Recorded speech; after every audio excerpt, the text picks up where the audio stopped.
राम राम जी सारा ने वीडियो अच्छी लगे तो वीडियो ने लाइक शेयर सब्सक्राइब जरूर करियो भाई, ठीक है ना। संसार का नियम है बदलाव। एक थे सरव निंदक महाराजा, काम काज तो कुछ आता नहीं था पर निंदा हर चीज़ की बहुत बढ़िया करते थे।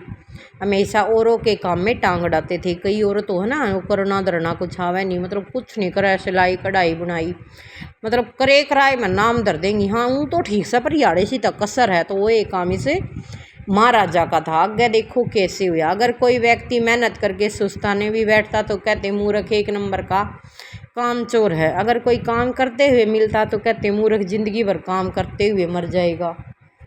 कोई पूजा पाठ में रुचि दिखाता तो कह दे पूजा के नाम पर दे चुरा रहा है, ये पूजा के नाम पर मस्ती करने के अलावा कुछ नहीं कर सकता।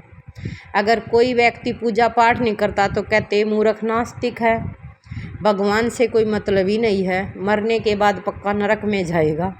उसकी तो सोच ली, लेकिन अपनी तो नहीं कौन सोची। तू के करन लग रहा है, दूसरा की तो भाजका न जज, दूसरा न तो भाजका जज कर दे। हाँ खुद न देखो ना करके न हम कौन से पलड़े पे बैठे। हाँ तो आगे सुनो के हुआ। माना निंदा के इतने पक्के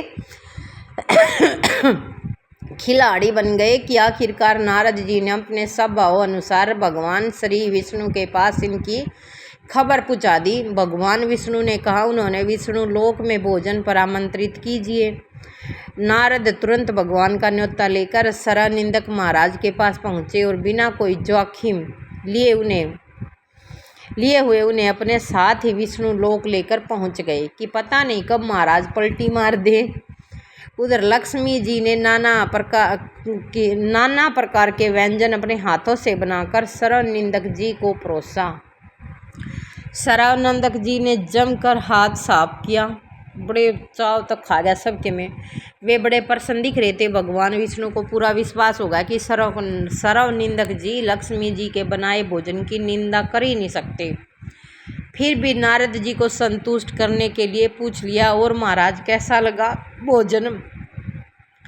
सरव निंदक जी बोले, महाराज भोजन का तो पूछिए मत, आत्मा तृप्त हो गई। लेकिन भोजन इतना भी अच्छा नहीं था, इतना भी अच्छा नहीं होना चाहिए कि आदमी खाते खाते प्राण ही त्याग दे।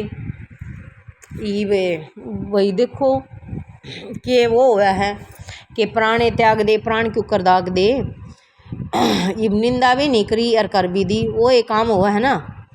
जो करे सासुआ ना अपनी बहू तो अच्छी को ना लगा, पर दूसरे की बहू में बुराई होगी ना तो भी अच्छाई गिणवाई जाओगी उसकी। विष्णु जी बोले, हे वत्स्य, निंदा के प्रति आपका समर्पण देखकर मैं प्रसन्न हुआ। आपने तो लक्ष्मी जी को भी नहीं छोड़ा, वर मांगो। जो निंदा करने वाले थे सरव निंदक जी ने शर्माते हुए कहा, हे प्रभु, मेरे वंश में वृद्धि होनी चाहिए। भगवान ने कहा, तथास्तु।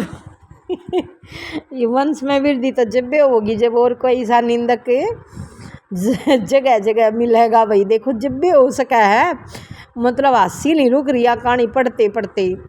तब से ऐसे निरर्थक सरव निंदक सभी जगहों में पाए जाने लगे। अतः हम चाहे कुछ भी कर ले, इन निंदकों की प्रजाति को कभी संतुष्ट नहीं कर सकते। इसीलिए ऐसे लोगों की परवाह किए बिना अपने लक्ष्य या आत्मिक पथ पर अग्रसर रहना चाहिए। हम जो काम कर रहे हैं, हमने वो काम अपनी पूरी लगन और मेहनत तय करना चाहिए। बोलने वाले तो, निंदा करने वाले तो भगवान का नाम लोगे तो भी बताई ना इसमें कि भगवान का नाम लेवा तो उसने मूर्ख समझ ले, इन्हें सोचे काम तो टड़का न भगवान का नाम लेवा है ना। हर जगह कोई भगवान का नाम ना लेवे तो उसने नास्तिक कह देवे है ना। तो हर तरह की दुनिया है, तो भगवान ने तो यो वरदान दे रखा कि एक निंदक की बजाय हर जगह जगह निंदक मिले। तो इन चीज़ों से डरन की, घबराने की कोई जरूरत नहीं। अपना काम करते रहो और आगे बढ़ते रहो।